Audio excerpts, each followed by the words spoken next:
Muy bien. Muy buenas noches, estimados estudiantes de la asignatura Preparación y Evaluación de Proyecto. Hay una pequeña dificultad técnica que seguramente ustedes están también con el mismo tropiezo, porque miren, aparece una ventana ahí y no quiere moverse y nos va a dificultar un poquito la clase de hoy, pero a ver, veamos qué podemos hacer. Hoy vamos a estudiar el cuarto capítulo que se refiere al estudio socioeconómico. Entonces yo creo que hasta este momento haremos un resumen de lo que hemos estudiado. Son 3 capítulos que se han estudiado hasta el momento. Un capítulo introductorio donde se hacen algunas definiciones sobre los proyectos de inversión y donde además también se indica que un proyecto de inversión es nomás una forma particular de hacer investigación científica con referencia a la posibilidad de emprender un proyecto de inversión, ¿no? Entonces, en el segundo capítulo que habíamos estudiado, nos habíamos dedicado a hablar fundamentalmente sobre las etapas que tiene un proyecto, y es muy sencillo, ¿no? En la primera partecita se refiere a la concepción, a la idea que se tiene que tener de lo que se quiere hacer, de lo que se quiere investigar. Entonces, para ello nos encontramos frente a una situación problemática que es igual que un diamante, habíamos dicho, ¿no? Que tiene diferentes caras, diferentes aristas, porque son diferentes las ciencias desde las que se puede acometer o ver la situación problemática en la que se encuentra el problema. A partir de ello, debemos determinar la tríada de la investigación, ¿sí? El problema, el objetivo y el objeto de investigación. Y aquí quiero remarcar que el objeto de investigación es una parte de la ciencia o varias partes de ciencias que van a apoyar, que van a corroborar, ¿sí?, lo que se está investigando.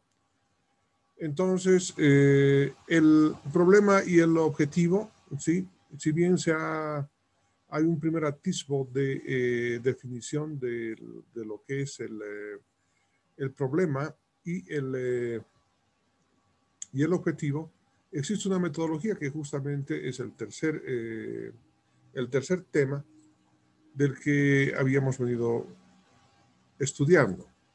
Luego de haber identificado, ¿sí?, haber terminado el proceso de identificación del problema, básicamente, entonces necesitamos, ¿sí?, pasar a una siguiente etapa, que es la elaboración del perfil de proyecto, que tiene unas características que ustedes ya las conocen, porque ya ustedes han dado un examen sobre este particular. Y también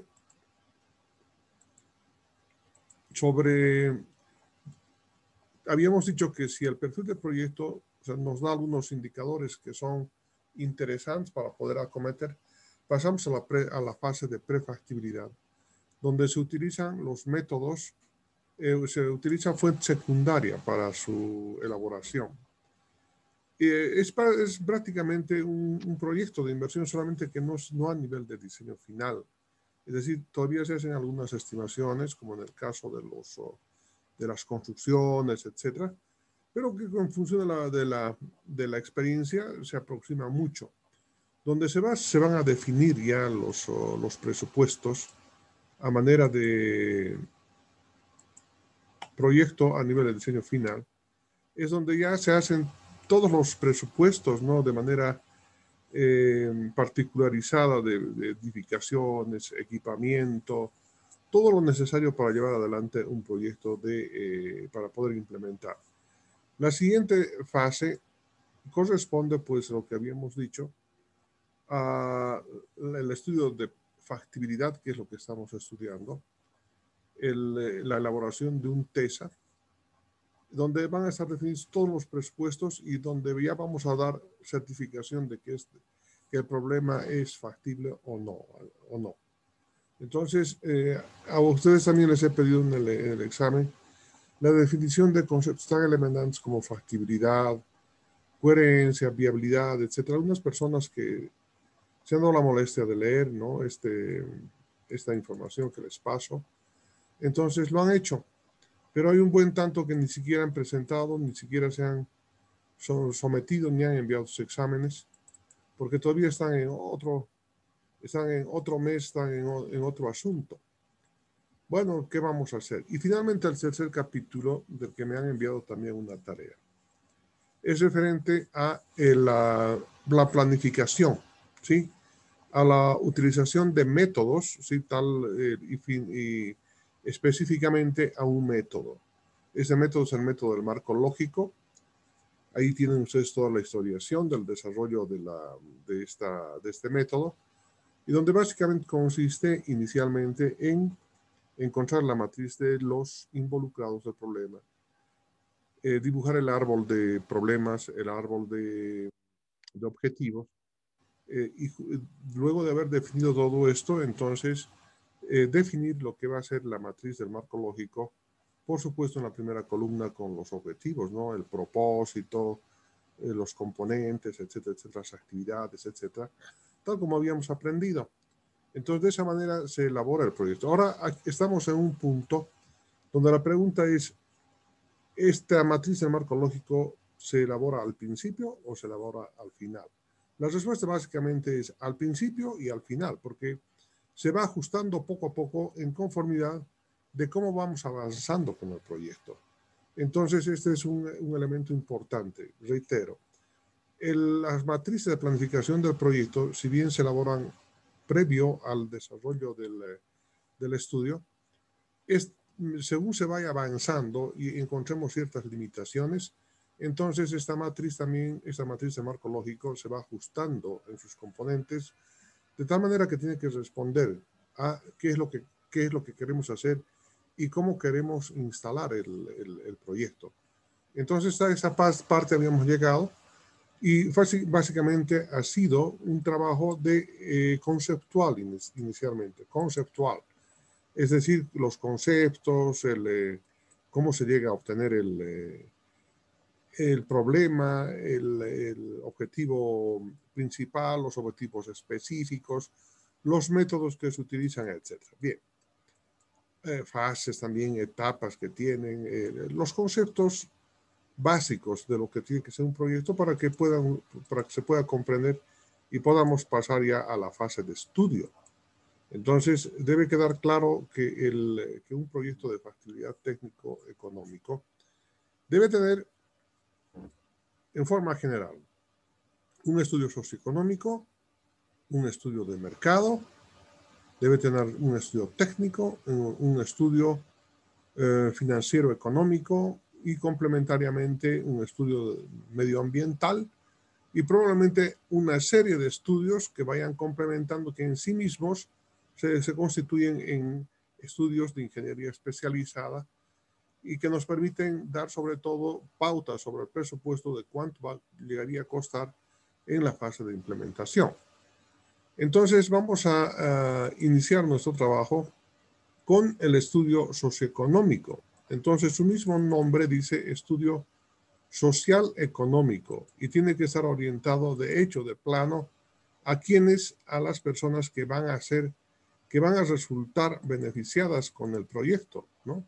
O en su defecto también, qué problema, ¿no? Miren, aquí se ha plantado este cuadro ahí y no me deja trabajar. Bueno, aquí está. Entonces vamos a hablar sobre el estudio socioeconómico, ¿no? Hemos dicho básicamente el estudio socioeconómico es cómo podemos contribuir, ¿sí?, a que la población que va a ser beneficiada con el proyecto, que va a estar relacionada con el proyecto, pueda aumentar de alguna manera, ¿sí?, pueda aumentar de alguna manera sus ingresos, mejorar sus condiciones de vida. Por eso que se llama socioeconómico. Socio porque es social, o sea, se refiere a agrupaciones sociales. Y cuando hacemos un proyecto para beneficiar a un determinado grupo social en general, un grupo social en general. Y veamos qué es lo que dice. Vamos a hacer ahora. Es un problema realmente, me está perjudicando enormemente este problemita de acá. Esa ventana. Ahí está el estudio socioeconómico. Dice, elaborar el estudio socioeconómico para un proyecto inicialmente debe partir del hecho de la necesidad de hacerlo. Claro, ¿por qué empiezo por este punto? Por la siguiente razón, ¿sí?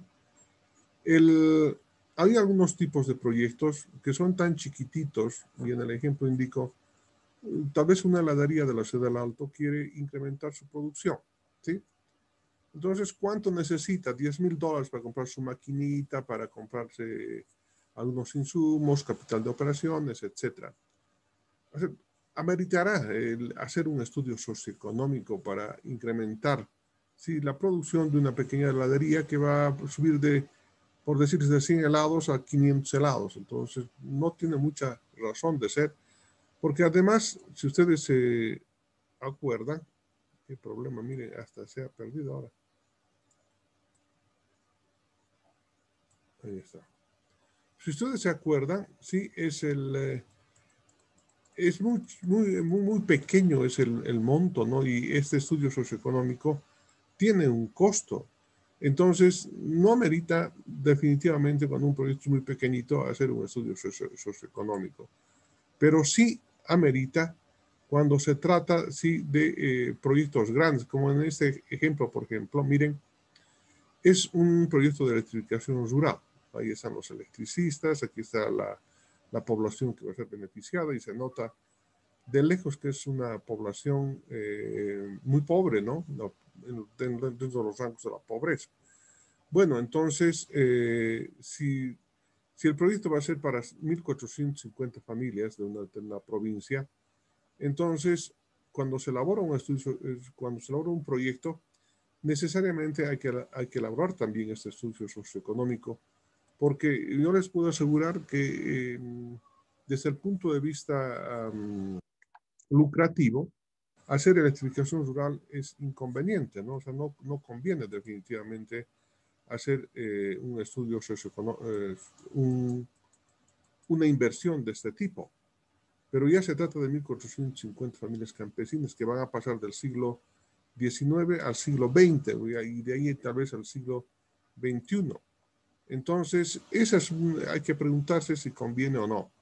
Entonces, elaborar un estudio socioeconómico está dentro de las conveniencias, ¿no?, del proyecto. Es decir, si es coherente hacer un estudio socioeconómico por la magnitud de inversión del mismo, ¿no? Si se trata de inversión, si se trata de electrificación rural, de construcción de caminos, etcétera, entonces amerita la elaboración del estudio socioeconómico. Ahora bien,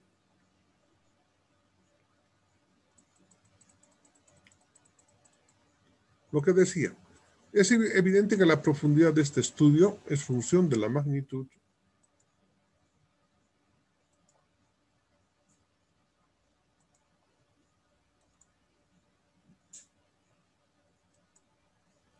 es un problema realmente este cuadrito que me ha aparecido aquí, yo no sé por qué.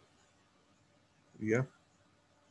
Entonces decía que es evidente que la profundidad de este estudio es función de la magnitud de la inversión y dale con que vuelve a aparecer y que vuelve a aparecer. Es grave. Miren, qué problema. Me dificulta mucho la lectura, ¿no? Y sobre todo a ustedes. Buenas noches, ingeniero. ¿Cómo está? Deje de compartir la pantalla y vuélvala a compartir. Se supone que así se soluciona ese problema. A ver, vamos a hacer eso. Dice, deje de compartir, ¿no? Dejamos de compartir y volvemos a buscar. A ver, vamos a ver. Ahí está. Ah, sí, ya se ha alejado. Se ha alejado esa ventanita. Dios quiera que se aleje continuamente. Muchas gracias. Muchas gracias por la guía.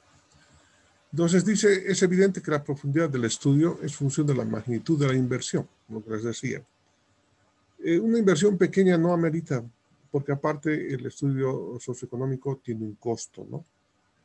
Y el impacto del área de influencia del proyecto, ¿no? Es decir, fíjense, en el caso de la heladería, sea, ¿qué impacto va a tener, no? Tal vez aumentar un poco más la oferta de helados, pero un proyecto de electrificación rural como el que estamos viendo, o sea, va a impactarse en la vida, en la transformación de la vida, porque las personas que están siendo beneficiadas con la energía eléctrica barata, sí, continua, permanente en sus domicilios, es decir, les va a permitir, una vez que llegue la electricidad, realizar varias actividades que antes no se podían, tales como, empecemos con la primera, que es refrigeración, ¿no? O sea, muchas personas tienen problemas estomacales porque no tienen una forma segura de preservar los alimentos, fundamentalmente. Luego, va a mejorar el sistema de telecomunicaciones, ¿no? Porque si hay electricidad, enseguida viene Entel y instala una antena y ya tenemos comunicaciones por celular. Luego, bueno, todos los beneficios que da la electricidad, que va a mejorar también el nivel de estudio de los niños, porque antes estudiaban con mecherito durante una horita, ahora ya tienen los focos para poder estudiar. Va a mejorar la utilización de electrodomésticos, una incorporación gradual al siglo XXI de estas comunidades. No es que van a volverlas ricas, ¿no? Por el solo hecho, pero va a mejorar el confort y la comodidad, y además de que esos son los elementos que tenemos que dar a toda la población. Un ejemplo de este hecho corresponde, dice, a la determinación que tienen los organismos de Estado de suministrar energía eléctrica a zonas rurales. En el ejemplo, 40 kilómetros de línea de media tensión. Miren, la extensión es larga, 40 kilómetros. Les comento que cada kilómetro de línea de media tensión más o menos vale $10,000.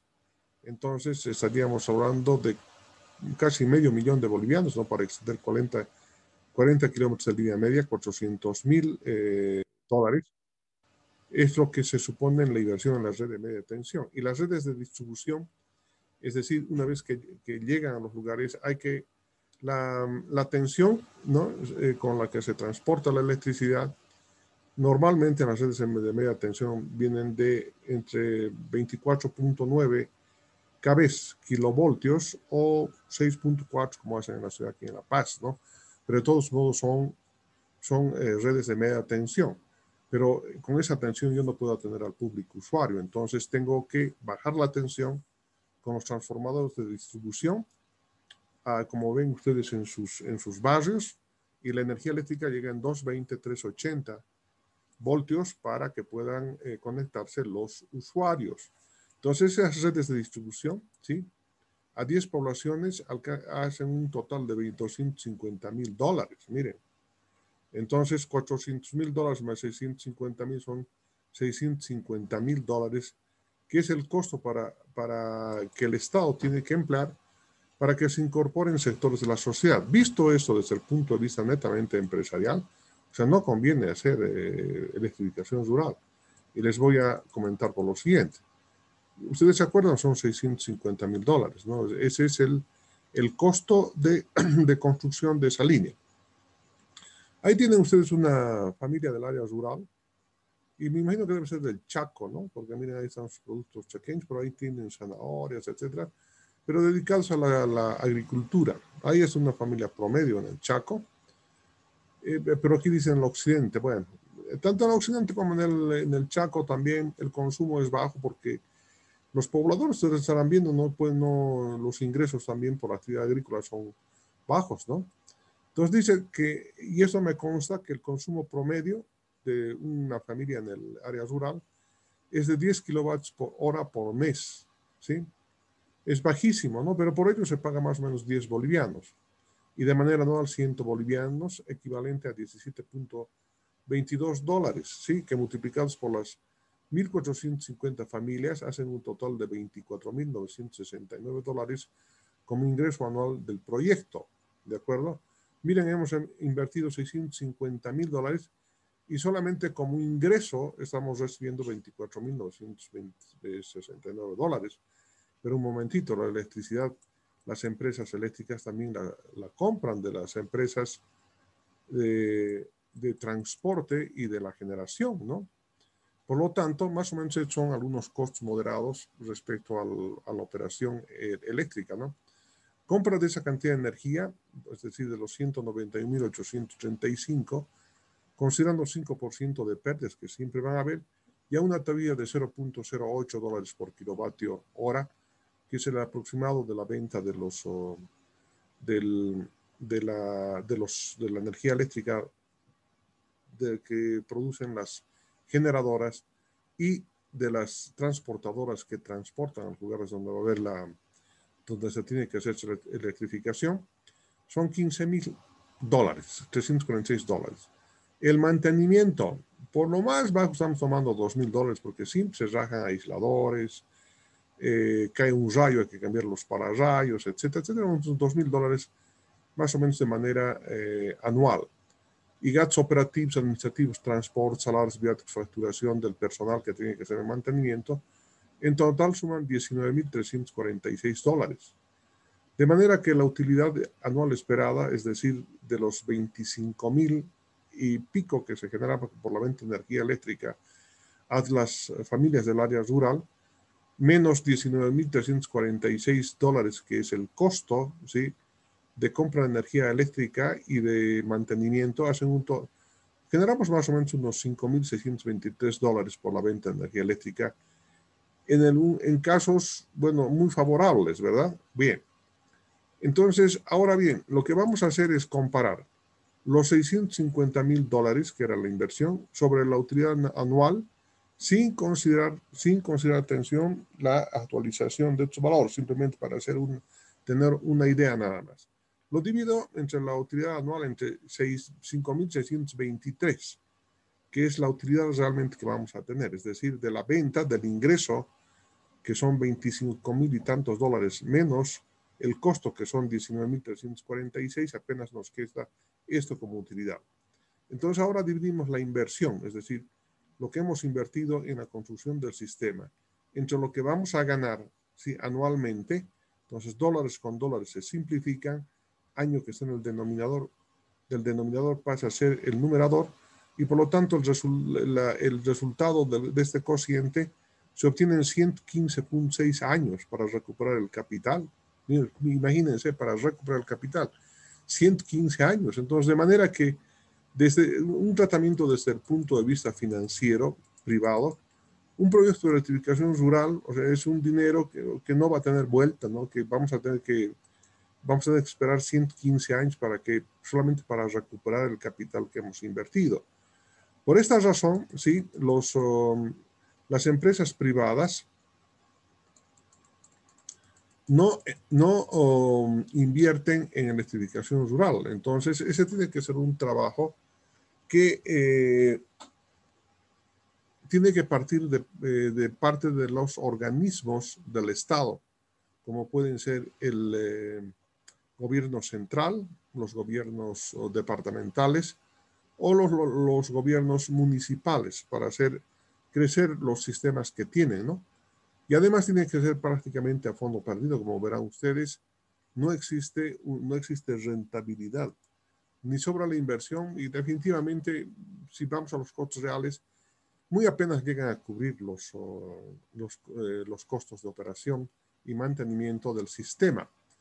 En definitiva, dice, un proyecto de inversión en materia de ampliación del servicio eléctrico en el área rural no puede ser evaluado por los indicadores financieros económicos que es el valor actual neto y tasa interna de retorno, que al final de todo nuestro proceso de aprendizaje vamos a aprender a calcular el valor actual neto y la tasa interna de retorno. Entonces, definitivamente no podemos evaluar desde el punto de vista financiero. O sea, no corresponde porque la idea no está muy buena, ¿cierto? Entonces, una salvedad de este tipo de proyectos es la existencia de algunos consumidores industriales como minería o fábricas, ¿no? Y un poquito más atrás les voy a dar un ejemplo de lo que ocurrió en la electrificación de la mina Andacaba en la ciudad de Potosí, para hacer la única línea eléctrica, ¿sí?, que se ha construido, donde realmente se puede obtener una rentabilidad por la venta de energía eléctrica. ¿Pero por qué? Porque existe un consumidor industrial. Y ese consumidor industrial es la mina Andacaba. y esa mina Andacaba más o menos pagaba, ¿sí?, a CEPSA por el consumo de energía eléctrica cerca de $45,000 mensuales, un promedio hasta $50,000 mensuales por las labores de minería y de ingenio. Entonces, como ustedes habrán dado cuenta, sí, hay ciertos proyectos en los que la inversión privada no va a invertir porque no le conviene. Entonces, tiene que ser inversión pública, ¿sí?, y a través de los organismos de gobierno nacional, departamental o municipal. ¿De acuerdo? De manera general, dice, existen proyectos de inversión pública, tales como la generación hidroeléctrica, la foto que ven acá, telefonía, la que ven en este otro lado, carreteras, puentes, etcétera, infraestructura hospitalaria, como la que van acá, dice Hospital La Portada, ustedes conocen el Hospital de La Portada, dice mejoramiento urbano y otros, que no pueden ser evaluados con criterio financiero. Entonces, la evaluación económica, socioeconómica, es la que permite orientar en los beneficios que logra la sociedad en su implementación. Entonces, ¿cuántos millones de dólares costará esta represa que están viendo acá?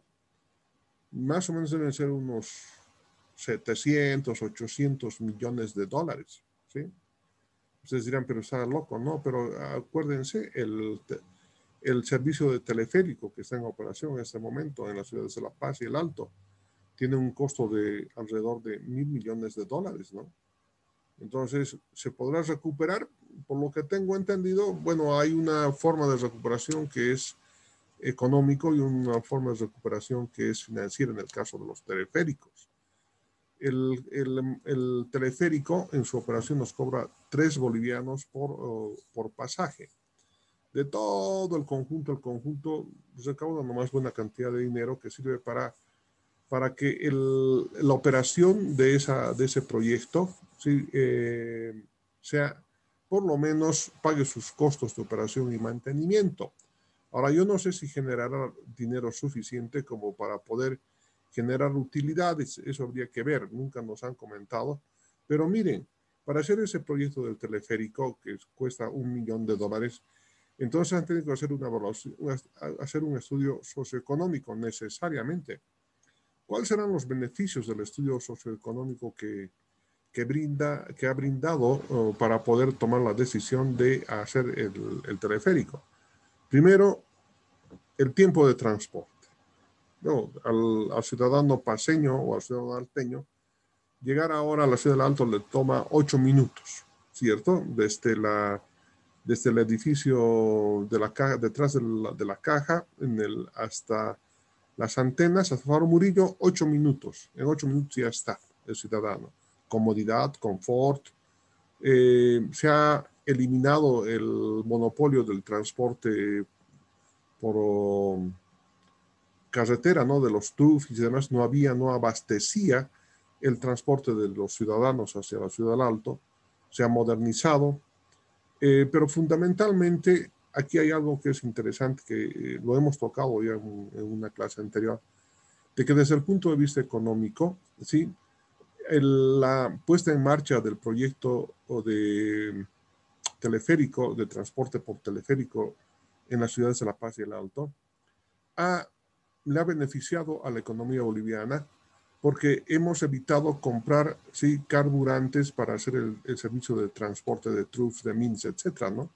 Y en una buena cantidad. Bolivia ha dejado de comprar combustibles porque no producimos en la cantidad que se demanda en el país.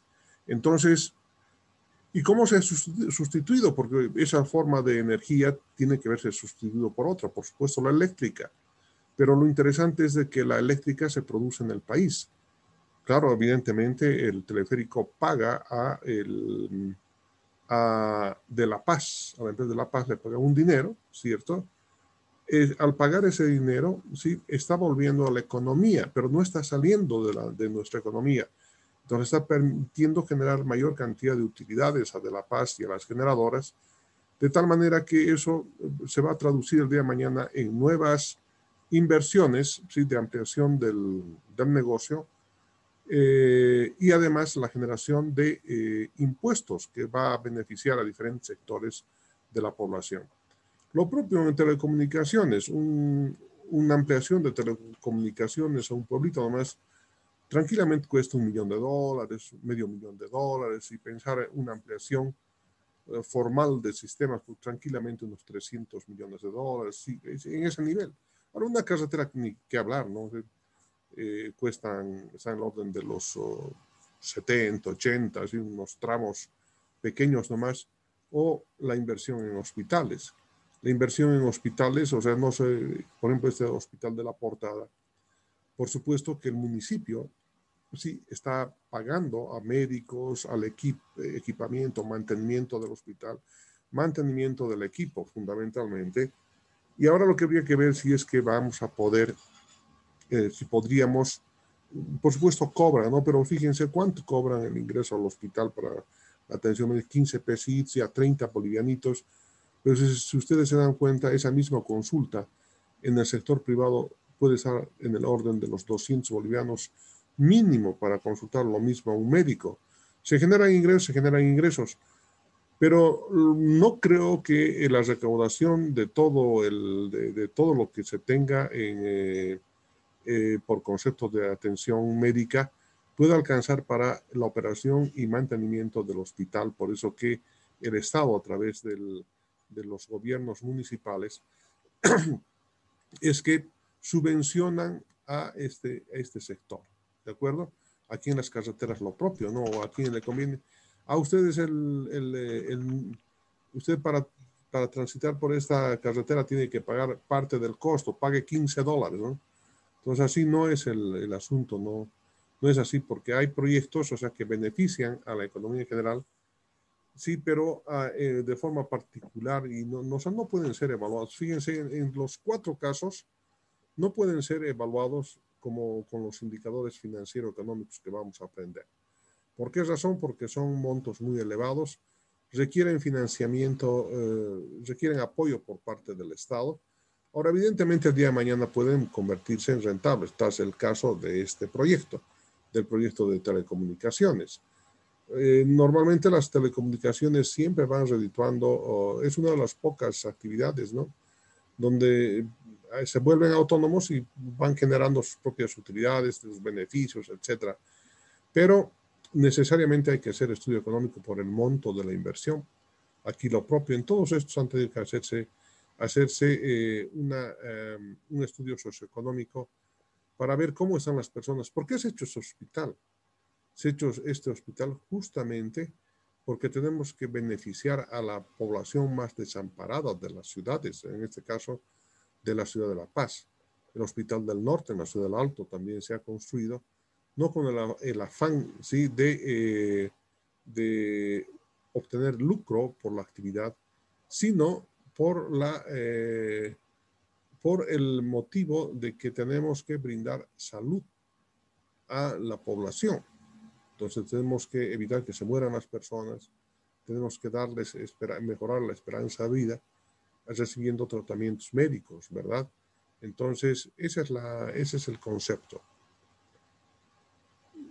Yo creo que un segundito más se va a cortar, pero ahora vamos a hacer una definición de objetivos de un estudio socioeconómico. Hasta esta parte yo me imagino que me han entendido. En algunos casos es conveniente hacer estudio socioeconómico.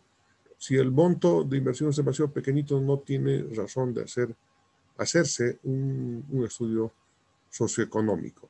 Entonces estamos hablando de los proyectos donde realmente se va a necesitar hacer estudios socioeconómicos, ¿no?, de gran inversión, de un impacto social significativo. Pero también podría haber el caso de que el impacto socioeconómico sea negativo, por eso que hay que estudiar todos estos pormenores. Muy bien, entonces estoy esperando que se corte, va a ser en unos segundos.